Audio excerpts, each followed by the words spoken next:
I'm the host of Discover the Oak Ridges Moraine video series, Susan Lloyd Swale. This video series is a journey in learning about the Oak Ridges Moraine through visual exploration and interviews with experts. The Oak Ridges Moraine, known as Ontario's rain barrel, is a major source of groundwater for the Greater Toronto Area and the lifeblood of Ontario's Greenbelt. But as you'll see in these videos, it is so much more.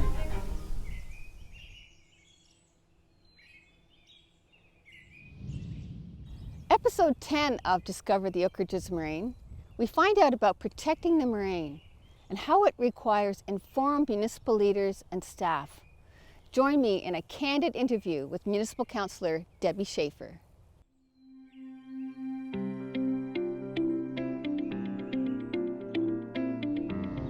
Today we're at a beautiful private property in the Happy Valley Forest on the Oak Ridges Moraine.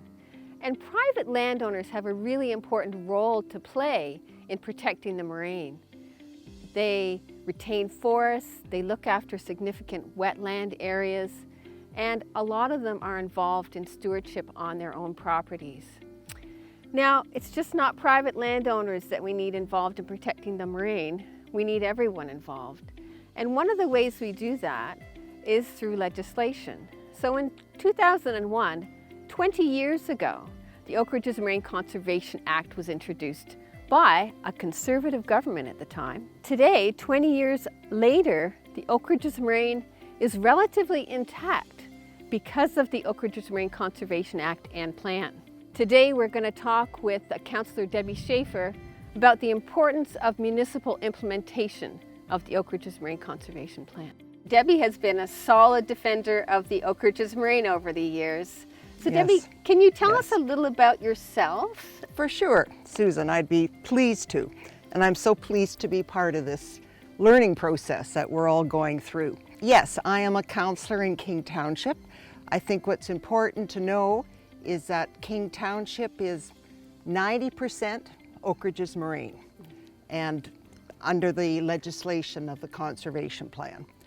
I have been a councillor for now going on 13 years, and I have been living in the Conservation Plan area for 20 years now.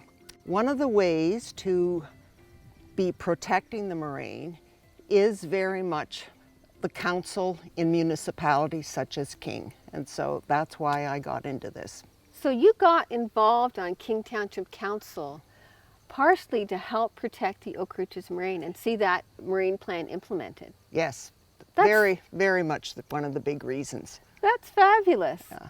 And so you have a lot of experience in understanding what some of the challenges have been in implementing the conservation plan and some of the opportunities that have arisen Yes. from it. Yes. Are there any of those opportunities or challenges that jump out at you? Yeah, there's so many, but I think, you know, the big macro comment is that people in general don't understand. They don't understand what it takes to protect it. They don't know why it's important. And as a result of that, people, citizens, businesses are constantly wanting to do something, to have some sort of activity on the land that's in the Oak Ridges Moraine. And it is contrary, it doesn't comply with the plan. Okay. And so the council is very much in that position of having to say, no, we can't approve this, or here are the conditions, and really do it in a manner that isn't just a slap on the wrists and saying no, but it's, you know, this is what could be done, but there needs to be modifications to what you're trying to do. So that pervades so much of what goes on. Okay. So the province, it's a provincial plan, but municipalities implement it. So Councillor Schaefer, how do municipalities implement the Oak Ridges Moraine Conservation Plan, and how is that important? Well, the how is that the municipality receives applications from developers who want to build a subdivision, a residential subdivision. And we also get applications where somebody wants to put in a factory and do some sort of manufacturing. It is the municipality who says, first of all, looks at what the conservation plan allows, and then says, this fits or this doesn't comply.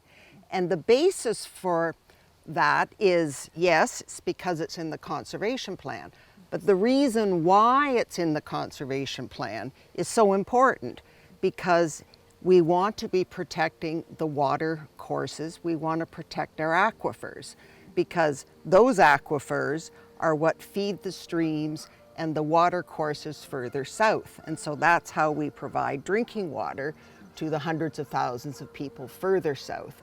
But it also is the way that we have an environment and we have open landscape where we can have agriculture occurring, where we can have equestrian facilities, where we can have green spaces, that is where we are growing food, all part of the whole important issue of local food. We have a lot of people in the municipalities on the Moraine who are living rural and do not have access to municipal services.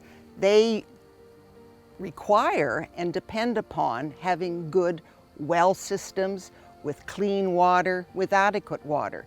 And that occurs because we are limiting the amount of development that can happen on the Moraine. People want to come and live and have the open spaces and have access to the trails and to admire the phenomenal trees that grow. And then it's human nature that we want to add our own little requirements that talk about, I want a bigger house. I want to have extra houses so that when guests come, they can stay there. And so they make applications to the municipality to make those changes to their properties. Right. And that's where the municipality has to step back and say, maybe they're going to say no, because it's too close to the water course and it's going to affect the wells in the area. Right. So you can't compromise the ecological integrity. And in fact, the Oak Ridges Moraine Conservation Plan says municipalities must comply with the plan, right? So right. You are in a very tenuous position with trying to satisfy the residents' desires with the legislation. But the legislation has an overarching role to play in protecting the ecological integrity for all Ontarians. Yes, right? yes. So, and as you say, Susan, it says must, and then it also says that if there's any other piece of legislation that has a role in managing that land, the Oak Ridges Moraine trumps everything else. And so we've got to comply to it. Right. How do you deal with that conflict between tax revenue and supporting development within the context of the Oak Ridges Moraine? Oh, Susan, I mean, you've really hit the big challenge. It's very much that issue and the conflict that comes along with it. The best way that we try to deal with it, or a council tries to deal with it, is you do try to look at what would work and what kind of business can happen on the Oak Ridges Moraine. And that's where the review of the Oak Ridges Moraine Conservation Plan in 2017, I think, was very important, that it was recognized that it's important that people who are living on the Moraine, who do have enterprises to make money, and it's part of the economy of the municipality, that they are able to be successful. That if we're so restrictive, there is not going to be a way to have people living on the land and being good stewards and being able to make adequate money on that. The Oak Ridges Moraine is a natural for day trippers, for tourism. And so looking for ways to enable that to happen. Now, there is a challenge though, that because it's the Oak Ridges Moraine, there are limitations as to the infrastructure that we are able to put in to support tourism. Right. So for instance, we can't build a big hotel in the natural core. I mean, some people would say, wouldn't this be wonderful to be able to have a big hotel and look out on the balcony and see all those trees and wetlands? Well, no, because that would not be very good for the ecological value that we are treasuring. And so we are limited on that. Right. But there are things that we can do. We can support trail systems. We can encourage the bike trail that goes along some of the roads and things like that. So the Oak Ridges Moraine is to be monitored by municipalities within the conservation plan. Do you think that's working? Oh, I don't think it is working, Susan. I don't think, I mean, it's a resource question, and I think it's also lack of agreement about who is really responsible for monitoring what's happening. Okay. We really should have, every 5 years, there should be a map that comes out of municipal affairs and housing that shows what's happening on the moraine and comparing it to where it was 5 years before.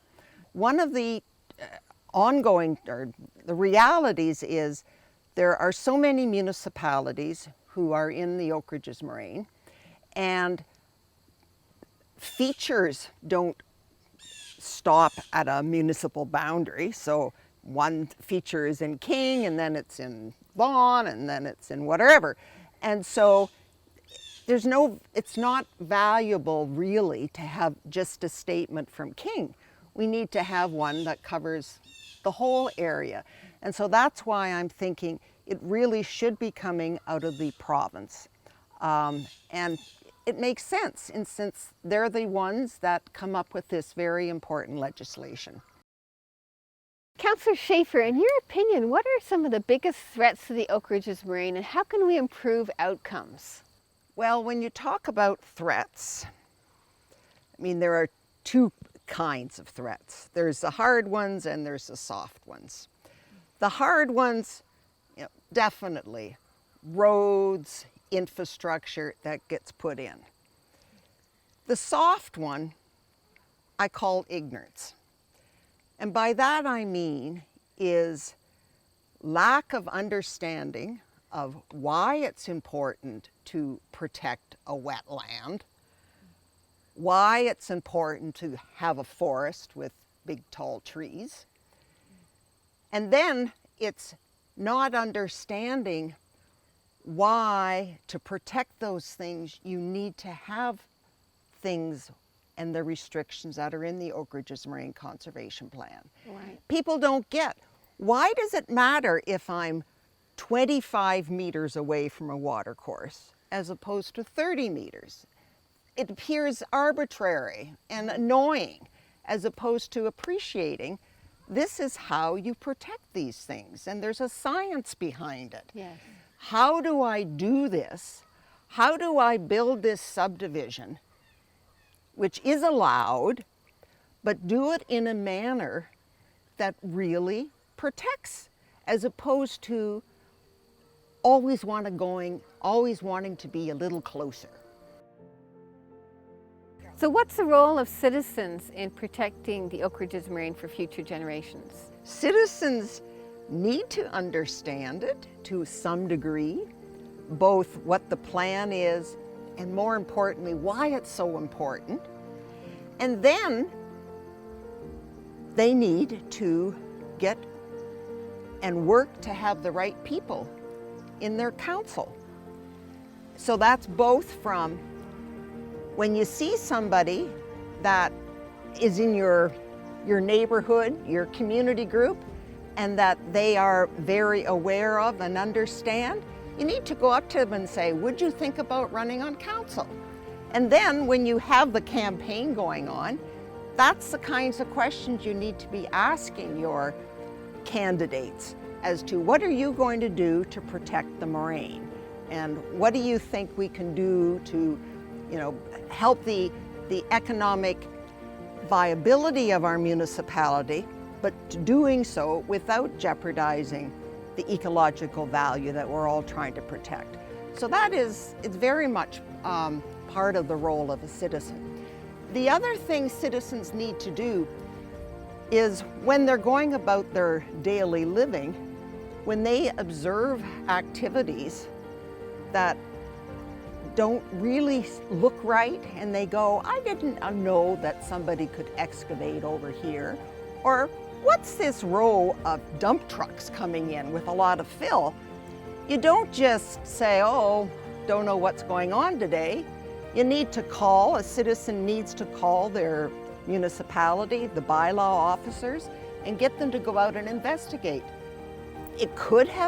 It's possible that they've been given a site alteration permit and it's clean soil, but it's also very possible that it's not. And if citizens don't report on that and demand that their municipality have bylaw officers who are able to go out and investigate, then we're losing. And so that also is part of the role of citizens. Fabulous. Thank you very much, Councillor Schaefer, for coming out today. Join us for a new episode to Discover the Moraine. There's lots to choose from.